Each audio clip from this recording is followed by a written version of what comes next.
తాకట్టులో ఉన్న బంగారాన్ని విడిపించి ఆ రోజున్న మార్కెట్ ధర కట్టి మిగిలిన డబ్బును మీకు అందిస్తుంది కొమ్మూరి గోల్డ్. నమస్కారం గురువు గారు. శ్రీమాత్రే నమః. సింహరాశి వారు లలితా సహస్రనామాల్లో ఏ నామాన్ని చదవాలంటారు?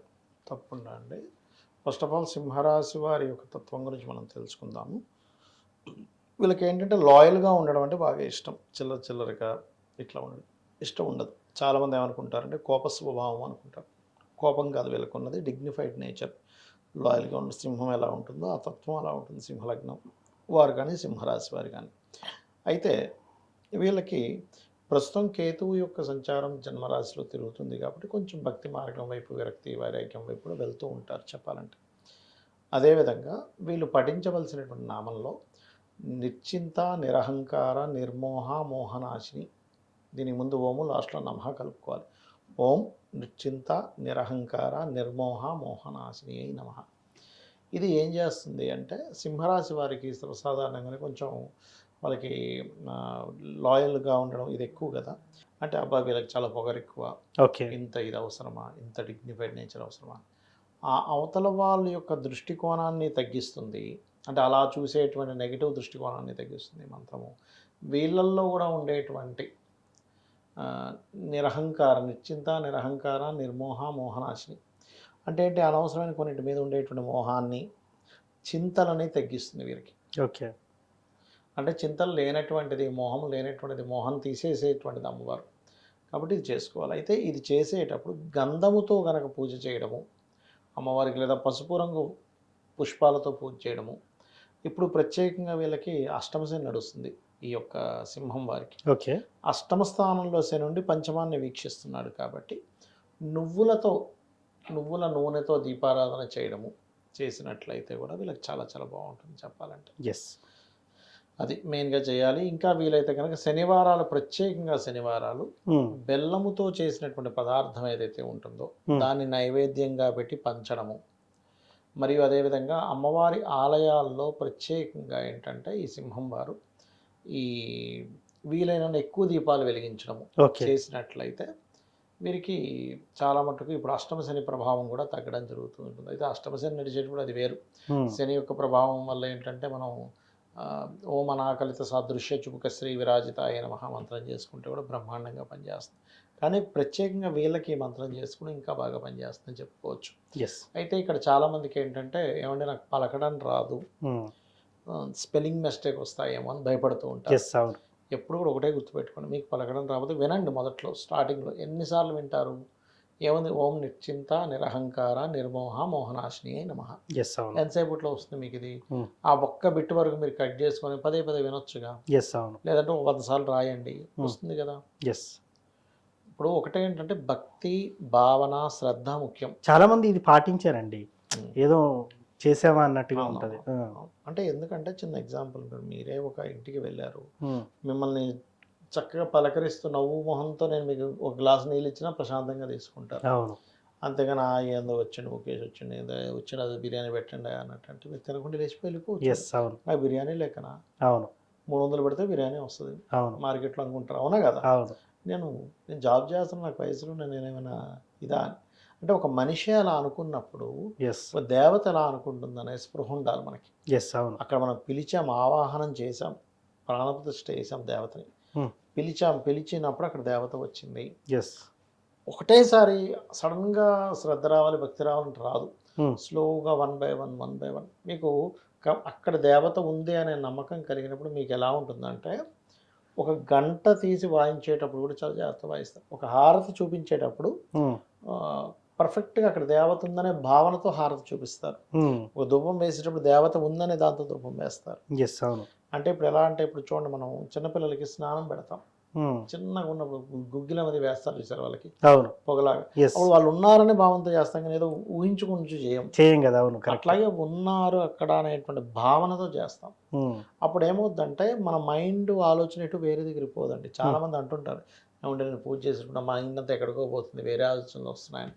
నేను ఒకటే అడుగుతా, ఇప్పుడు మీరు మన రామ్ చరణ్ది, మన జూనియర్ ఎన్టీఆర్ది ఒక సినిమా వచ్చింది చూడు, ఇద్దరిది కలిపి త్రిబుల్ ఆర్ వచ్చింది. త్రిబుల్ ఆర్ మూవీలో వాడు ఇట్లా తాళ్ళు ఇట్లా గట్టిగా లాగి పులిని దగ్గరికి రానికున్నప్పుడు పులి ఇంత దగ్గరికి వచ్చి అరుస్తుంది, ఎస్ అవును గాండ్రిస్తుంది పులి. అవును జూనియర్ ఎన్టీఆర్ ముఖం ముందుకు వచ్చి గాండ్రిస్తుంది. ఎస్ అవును ఆ క్షణంలో జూనియర్ ఎన్టీఆర్ వేలే ఆలోచన చేస్తాను అనగలడా? అస్సలు అనలేడు ఎవ్వరూ అనలేరు అక్కడ. ఎవరు అనలేడు అవును. ఎందుకు? ఉమ్, పులి పవర్ ఏంటో మనకు తెలుసు.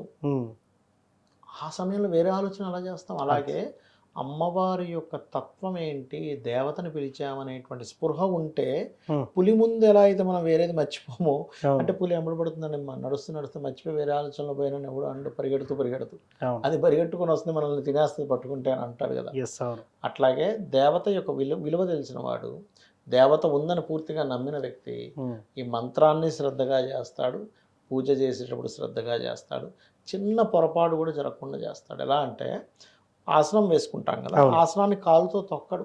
ఆ, చాలా మంది తెలియక కాలుతో ఇలా అనుకుని ఆసనం మీద కూర్చుంటారు. అలా అవునండి. చేయకూడదు. ఆ, అక్కడ ఒక్కొక్క పుష్పము తీసేటప్పుడు ముందు రోజు చేసిన పుష్పం ఉంటాయి, చాలా జాగ్రత్తగా తీస్తాం. ఉమ్, ఓకే చాలా జాగ్రత్తగా తీస్తాడు మనిషి. ఉమ్, అలాగే చాలా జాగ్రత్తగా నీట్గా చేస్తాడు. కోప్పడ్డు, అవును అసలు కోప్పడితేనే పెద్ద దోషంగా చెప్పారు శాస్త్రంలో. పెద్ద పెద్ద Okay. కేకలు వేయడం చేయకూడదు. అజ్ఞానంలో తెలియజేసాం, అవును తెలుసుకున్నాకైనా చేయకండి. Yes. తెలియక ఏదో అజ్ఞానంలో ఉన్నాము, ఎవరి మీద కోపం వచ్చింది, ఫోన్లో అరిసాడు, లేకపోతే ఇంట్లో వాళ్ళ మీద అరిసాడు, అది వేరు. ఉమ్, గుండు కొట్టించుకోమని చెప్పింది శాస్త్రం. అరుస్తే కనుక 3 రోజులు గుండు కొట్టించుకొని 3 రోజులు బాధపడమని చెప్పింది. సీరియస్గా ఓకే అంత డేంజర్ అది. ఎస్ అంటే దేవత వెళ్ళిపోతుంది, వీడికి శ్రద్ధ లేదు భక్తి లేదు అని వెళ్ళిపోతుంది, మళ్ళీ రాదంత ఈజీగా. ఎస్ నువ్వు పశ్చాత్తాప పడితే వస్తుంది మళ్ళీ. సార్ ఏది ఏమైనప్పటికీ కూడా ఖచ్చితంగా అందరికీ వ్యక్తిగత జాతకం ఇంపార్టెంట్. వ్యక్తిగత జాతకం ఆధారంగానే ఈ రాశి ఫలాలు కానివ్వండి. జాతకం లేని వారు కూడా ఏం చేసుకోవాలంటారు? చాలా మందికి జాతకాలు ఉండవు, కొంతమంది పూర్వం కొంతమంది రాస్తారు, కొంతమంది రాయరు. సో అలాంటి వారు మరి వాళ్ళ ఐడెంటిటీని కనుక్కోవడం ఎలా, అంటే వాళ్ళ వ్యక్తిగత జాతకం కనుక్కోవడం ఎలా అంటారు?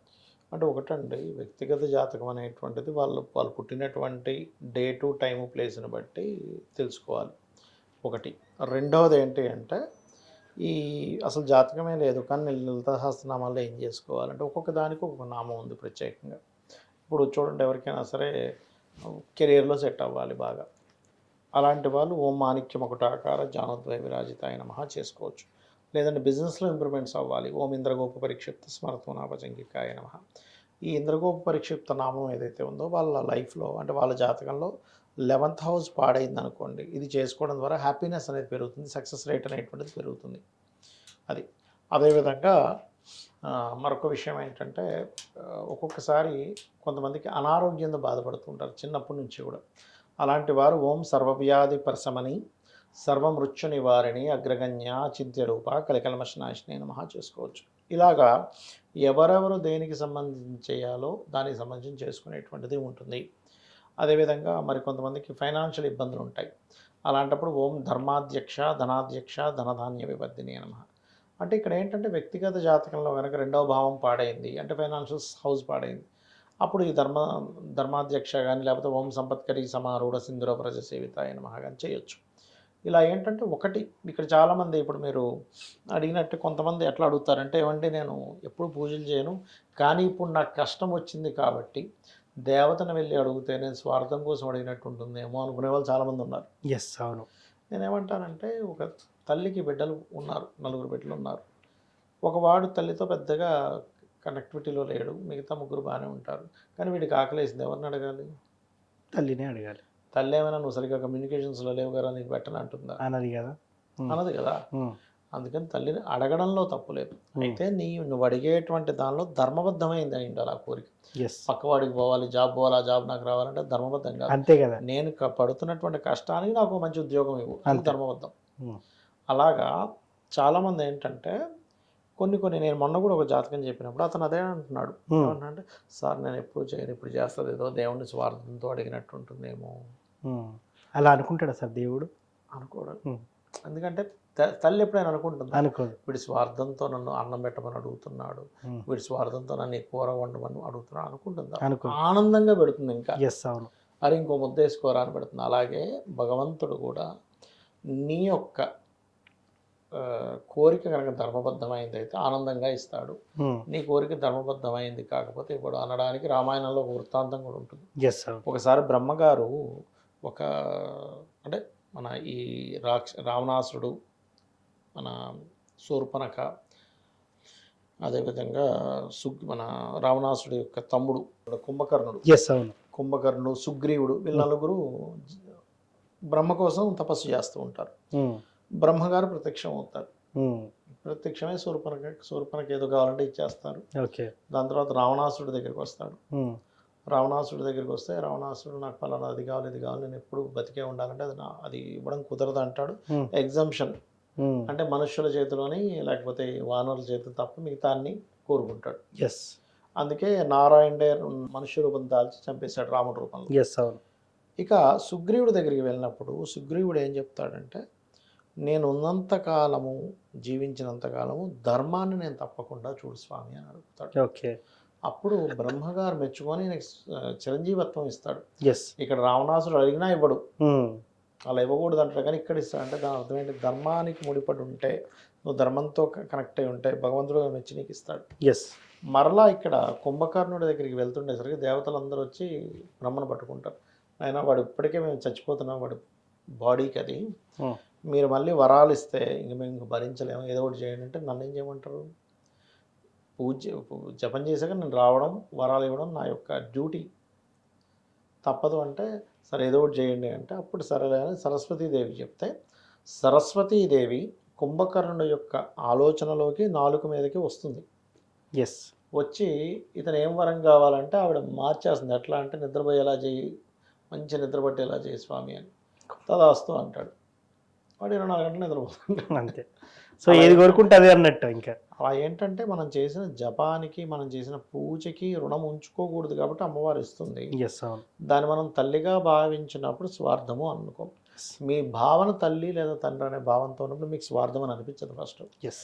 ఎప్పుడైతే ఎక్కువగా స్పిరిచువల్లోకి వెళ్ళిపోతారో ఆ స్వార్థంగా అసలు కోరిక కోవద్దు ఫస్ట్. ఎస్ అవును. అది.